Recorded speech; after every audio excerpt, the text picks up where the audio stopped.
Hello, I'm AxeliustheGreat. I'm making this piece that features my characters Dan and Shay. It's a master study of La Belle Merci by Frank Dixie, painted in 1902. And when I looked at it, I was just like, those two people could exactly be Dan and Shay, so I'm just gonna put them in there. This took something like 20 hours, I'm thinking, and I already did the sketch for this before I started actually painting it, because I wasn't sure if I wanted to actually paint it, so I don't have a recording of me sketching this. Anyway, let's start watching.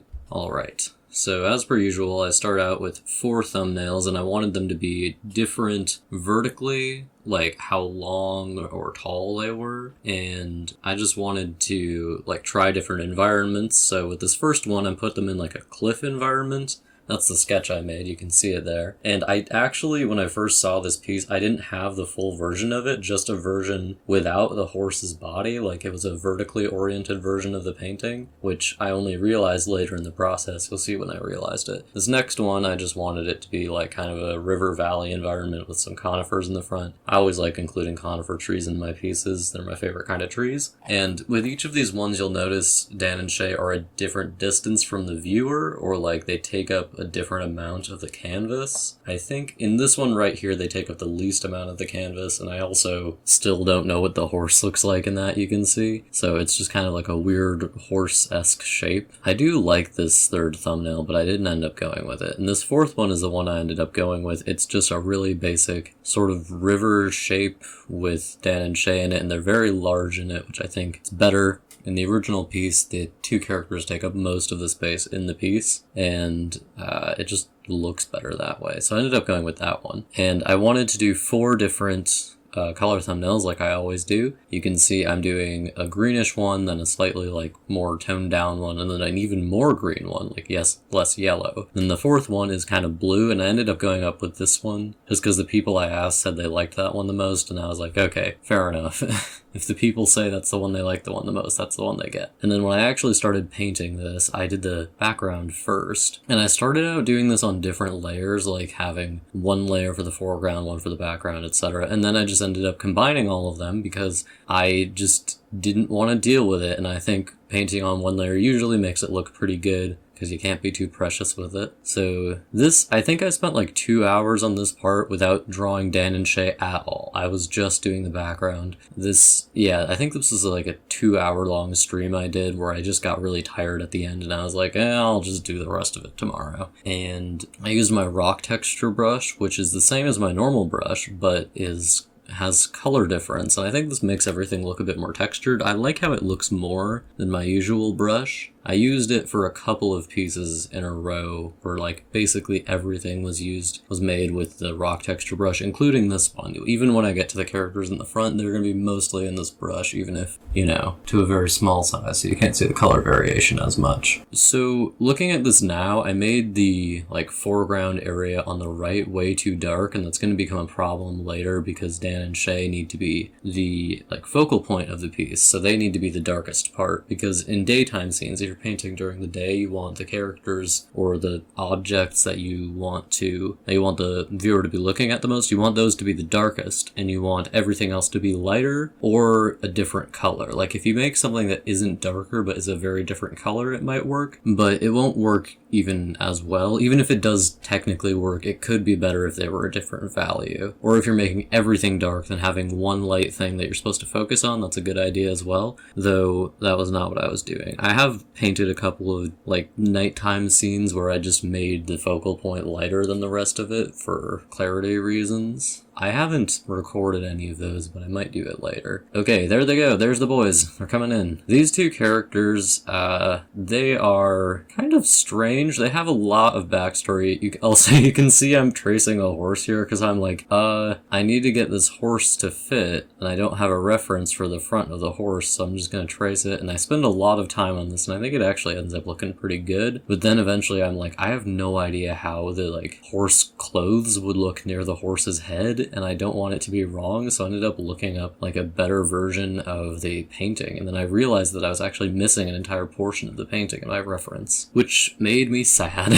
I was like, oh, now I need to do this horse all over again. It didn't take very long though, so it wasn't a big deal. I think it was sometime around at this point where I was like, now wait just a second, I'm gonna look up what this looks like. I think, yeah, this might have been it right here. Yeah, I'm pretty sure. Wait, yep, there I go. Tracing the horse in the original one and adding it in because it needs to look like the painting actually. Plus, I think the horse in the original piece looks great, so that's being added in. I think the first part of this that I actually like painted was the horse indeed. Yeah, because I'm painting over all the lines because I made them hard lines. That's how I did most of this, because this is only on 2 layers for the most part. There's a layer for the background and a layer where Dan and Shay and the horse are. So for this part, I'm just painting over Shay's face with the brush, my normal brush, not the color changing brush, though I did do some color changes just by, going around on the little color wheel. I spend a lot of time on this horse for this early part. I do like how the horse ended up looking at the end though, because I don't usually paint horses. Most of the time if I'm painting animals, it's gonna be like a wolf, you may have noticed. So I'm going through, and Dan's hand there, the one that's on the horse, is going to continue to not look very good because he has very dark skin and it's in shadow. So I either need to make it like fully black or make it look like it's lighter than his skin tone actually is, which is a bit of a mess. I didn't know what to do about it, and I still don't know what to do about it. Oh yeah, to paint Dan and Shay's faces, I used MetaHuman, which is a website where you can just go in and make have it make 3D models for you based on your specifications, and they can do expressions and stuff like that. So I just made a Dan and a Shay, and I use them for reference a lot. They're pretty convenient.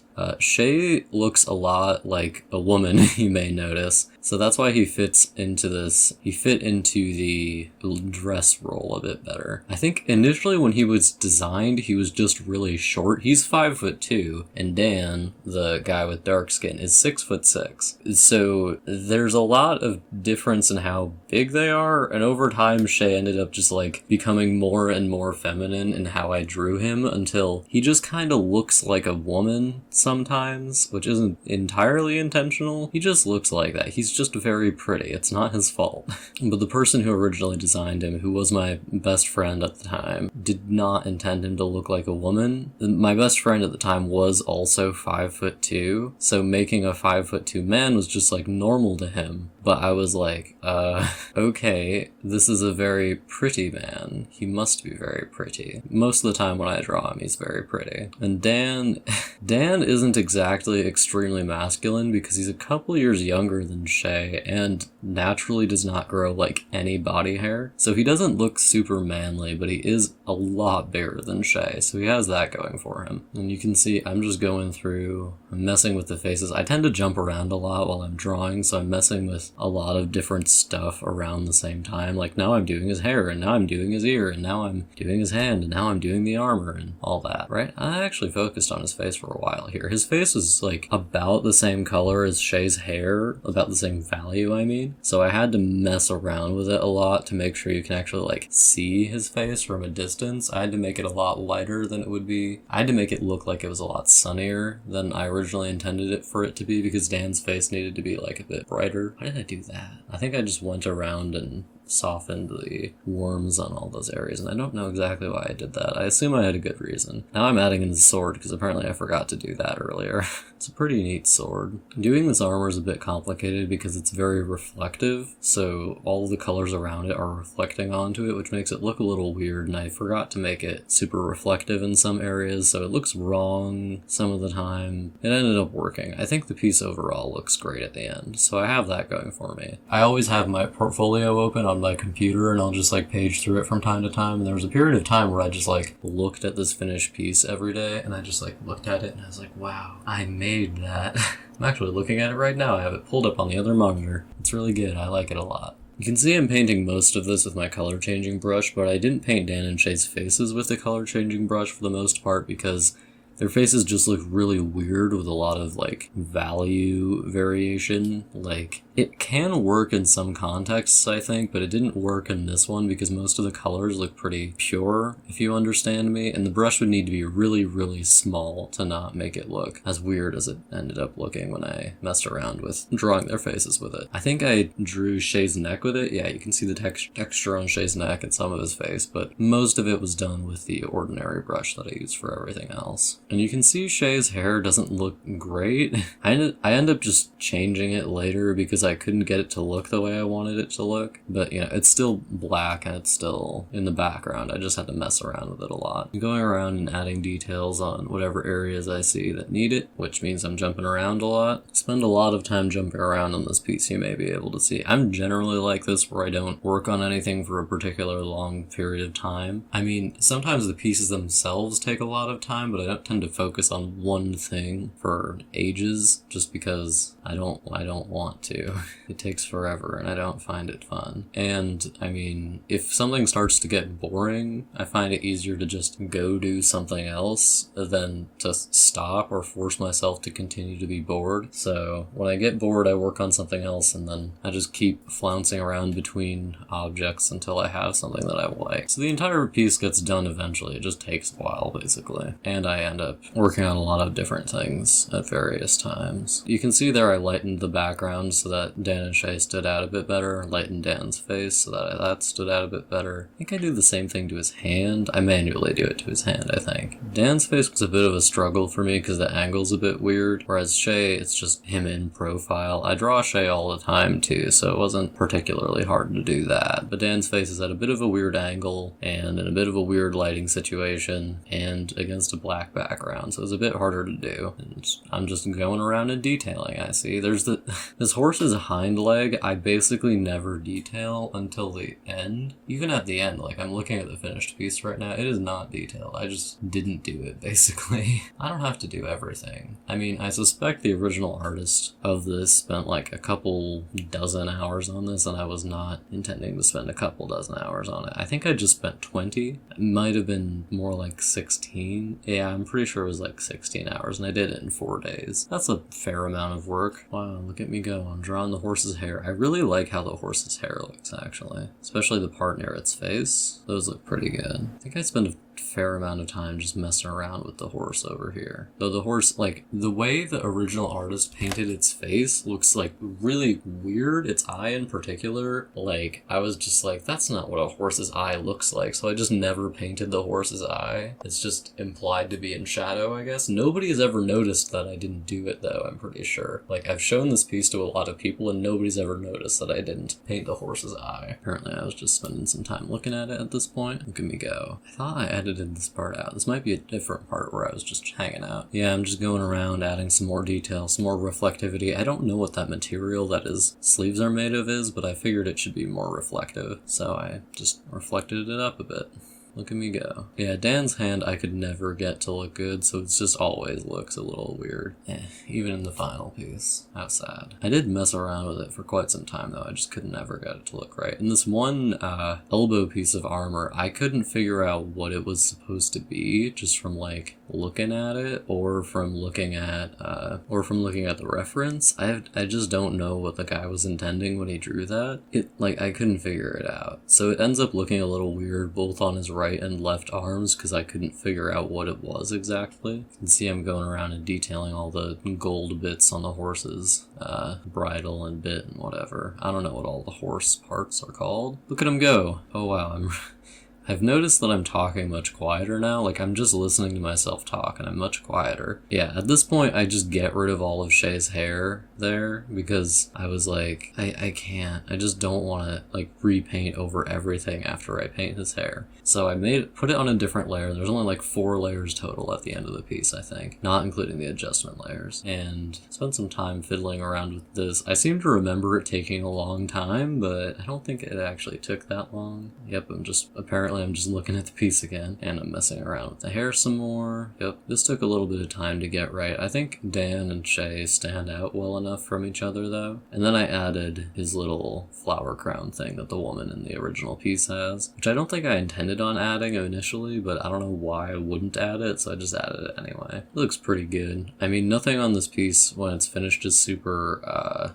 well defined because I didn't end up like working to define stuff in particular. I think at this point I'm messing with the background a bit to make sure it works better, feels a bit less vague or a bit less like wrong. Yep, I'm just going around messing with the background. The foliage, I think it still looks pretty weird. The lower, like the middle right part still looks weird to me, but I'm looking at the final piece and it is fixed in this, but I don't know when I fix it in the speed paint because I didn't see it when I was watching it last time. I guess I just fixed it outside of my own attention. I don't think the background looks the best in this. I do like it. I feel like the environment is pretty appropriate. I tend to draw very like gray, coniferous, mountainous backgrounds or environment pieces. I don't tend to draw a lot of things that are like happening in very high saturation or high sunlight environments, though, you know, obviously I have drawn that. I just don't draw it as often. And here I start to add the foreground tree. I was thinking about making it a conifer, and then I was like, no, I will not do that, in fact. And to get the foliage, I basically just blocked in where I wanted it to be and then erased out the shapes I wanted the leaves to be in, and then from there added branches and more leaves and stuff like that. I think it looks pretty good in the final version. Like, I like this way of making a tree. Also, I appreciate that I actually put in all the leaves there, because I definitely could have fudged it and I think it would have looked a bit worse. It's pretty good. I think I should have lightened the background near where the tree is a bit more. And there's like a rose bush or something around the base of the tree, so I had to add that as well. And this one I did not do the blocking out method for some reason, so I think it's because I wanted it to be a bit tighter and I wanted it to be a bit like more, I don't know, I just didn't do it. Probably should have, would have taken less time. You can see I'm taking out the background every once in a while, and that's to make sure that none of the things in there are see-through on accident, because I tend to draw with a lighter brush and I don't have super hard. Like, I don't press down super hard on the piece, on the tablet while I'm drawing, so I just need to make sure that it isn't too wrong, and to make it not too wrong, I press down pretty hard on it. I think I'm getting near the end now. I'm just adding the flowers around the base of the horse and the grass around the base of the horse, and that makes it look like the horse is actually like near the image, or the horse is actually in the image because there's some grass around its hoofs and grass around Dan's feet, obviously. And the thorn bush, I think, is around his feet as well. Yeah, alright. I think I'm quite nearly done here. The last thing I did was detail that leg. Wow, incredible. And a bit more of that, and a bit more of that, and it's done! Alright, thank you very much for joining me while I was making this. I appreciate that you watched. I hope you like and subscribe and share this and do whatever it is that you do. And you can check out my Artgram and my Artstation and my Twitter if you want to see my art just in normal form. Thank you very much for watching. Bye-bye!